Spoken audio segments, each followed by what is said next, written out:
নমস্কার বন্ধুরা, চলে আসলাম ছোট্ট একটা মিনি ব্লগ তোমাদের সাথে শেয়ার করতে। আজকে হচ্ছে মহাশিবরাত্রি। সকলকে জানাই শিবরাত্রির অনেক শুভেচ্ছা জানিয়ে একটা রেসিপি শুরু করছি। বানাবো হচ্ছে সাবু মাখা। আমি যেভাবে বানাবো সেই রেসিপিটাই তোমাদের সাথে শেয়ার করব।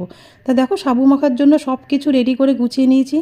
আপেলটা হাফ আপেল কুচি করেছি, শসা, তারপরে কাঁঠালি কলা, খেজুর, আমন্ড বাদাম, কাজু বাদাম, কিশমিশ, তারপরে পাটালি গুড় আছে, দুধ আছে, নারকেল আছে, মিষ্টি দই আছে, সন্দেশ আছে। দেখো, প্রথমেই আমি সাবু দিয়ে দিলাম কিছুটা, তার মধ্যে দুধ, তারপরে আপেল কুচি, শসা কুচি, কলা, কাজু বাদাম, কিশমিশ, আমন্ড বাদাম, খেজুর, পাটালি গুড় পরিমাণ মতন দেবে, কেন সন্দেশ থাকবে, মিষ্টি দই থাকবে।